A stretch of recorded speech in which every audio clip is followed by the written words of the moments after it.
Assalamualaikum warahmatullahi wabarakatuh. Selamat pagi semua murid-murid. Apa khabar semua? Hari ini kita sambung lagi pelajaran kita dalam mata pelajaran Bahasa Melayu.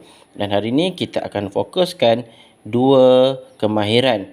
Yang pertama ialah kemahiran mendengar dan bertutur. Dan yang kedua di muka surat yang sebelah sini iaitu kita akan belajar tentang tata bahasa, yang mana ini adalah ulang kaji yang lepas dalam tajuk kata kerja aktif transitif. Baik, kita tengok dahulu buku teks masing-masing, muka surat 75 dalam unit 12 amalan baik.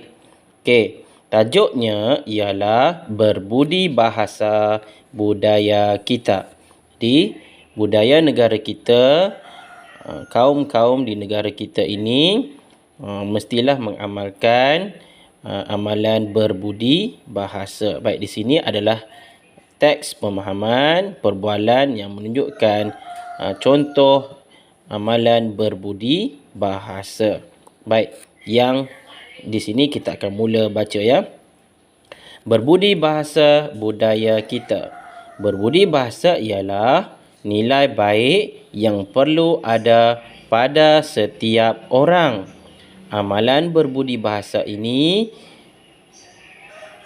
budaya masyarakat Malaysia, ya, adalah budaya masyarakat Malaysia negara kita ya. Okey, yang pertama contoh ya yang diberi di sini, kita hendaklah memberikan ucapan selamat apabila berjumpa dengan seseorang. Contohnya di sini perbualan.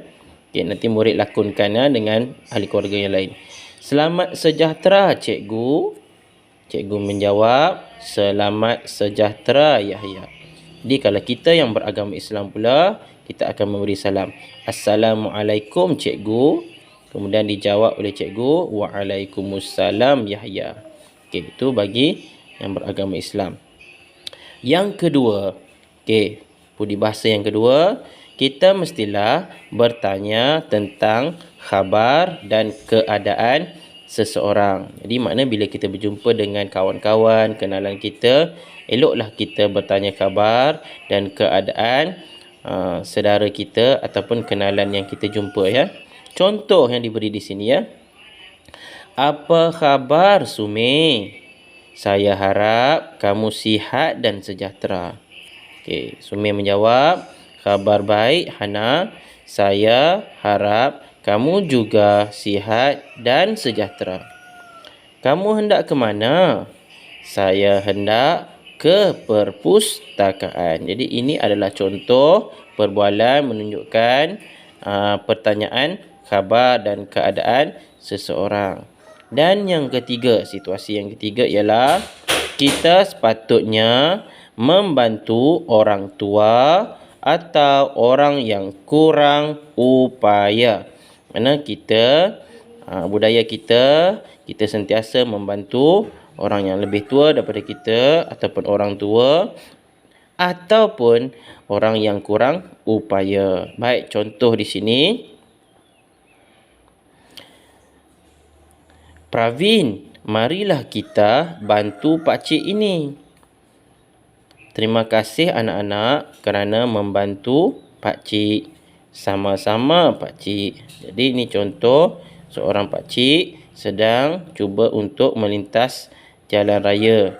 Dibantu oleh dua orang murid ini untuk melintas dengan cermat. Okey, itu adalah contoh. Jadi saya nak murid-murid lakonkan watak. Murid-murid akan baca dahulu, kemudian lakonkan watak salah satu di sini, watak di sini bersama-sama dengan ahli keluarga lain, ibu, bapa atau adik-beradik. Okey. Seterusnya kita akan berpindah untuk ulang kaji muka surat sebelumnya, iaitu muka surat 74. Ini kita pernah belajar sebelum ini, iaitu kata kerja aktif transitif. Baik, apakah yang dimaksudkan dengan kata kerja aktif transitif? Kata kerja aktif transitif ni maksudnya, nak mudah faham, ialah kata kerja, okey, kata kerja yang selepas kata kerja itu ada objek. Ada objek ya. Baik, kita akan baca dan fokuskan yang mana satu kata kerja aktif transitif. Di dalam gambar ini adalah contoh kata kerja. Okey, baik, kita akan mula baca. Pada cuti sekolah yang lalu, Rahisin pulang ke kampung. Dia melihat datuknya membuat bidai. Bidai ni adalah bidai ya. Bidai yang selalunya dipasang di tempat yang sama ada di dalam rumah, di tingkap ataupun di luar rumah untuk mengelakkan cahaya matahari yang terik masuk ke dalam rumah ataupun tempat yang kita hendak lindungi daripada cahaya matahari yang terik kan. Okey.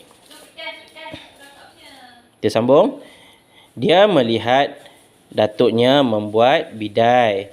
Corak bidainya tradisional. Pada masa lapang, Datuk Rahisin akan masuk ke hutan. Beliau mencari dan menebang pokok rotan. Jadi perkataan yang pertama, kata kerja di sini ialah menebang. Menebang. Selepas perkataan menebang ialah objek. Apa objeknya? Pokok. Pokok ialah objek.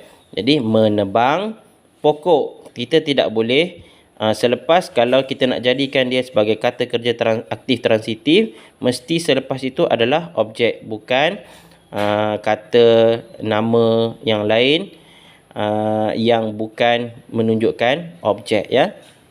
Seterusnya, selepas itu Datuk Rahisin menyediakan alatan seperti parang, benang dan pita ukur. Beliau membelah rotan. Jadi perkataan membelah ialah kata kerja. Kemudian di selepas kata kerja tersebut ada perkataan rotan. Rotan ialah objek. Jadi membelah rotan. Jadi perkataan membelah ini ialah kata kerja aktif transitif. Untuk dikeringkan. Seterusnya, Nenek Rahisin. Okey, Nenek Rahisin buat apa di sini? Tengok di gambar ini. Okey, perkataannya ialah menyusun. Jadi kita letak di sini, Nenek Rahisin menyusun rotan itu untuk dibuat bidai. Kemudian beliau, perkataan yang seterusnya ialah mengikat. Beliau mengikat rotan. Jadi kata kerja aktif transitifnya ialah mengikat, objeknya ialah rotan. Okey, beliau mengikat rotan itu mengikut saiz yang disukainya. Setelah siap, Datuk Rahisin, tengok di sini ialah kataannya ialah memasang. Tulis di sini memasang. Okey, objeknya ialah bidai. Datuk Rahisin memasang bidai pada tingkap. Beliau berjaya, perkataannya ialah menghalang.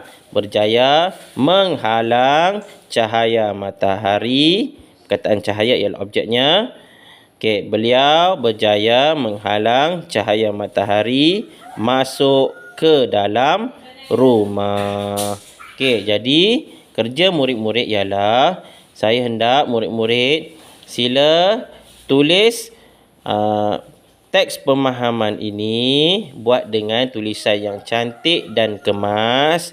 Sila tulis dalam buku tulis Bahasa Melayu 2, BM2 ya. Buat ini di dalam buku masing-masing, salin semula dengan jawapan yang sesuai, berpandukan gambar dan kata kerja yang diberikan. Jadi tulis, setelah siap nanti, habis tulis, tunjukkan kepada saya. Itu sahaja kerja kita hari ini. Sekian, terima kasih.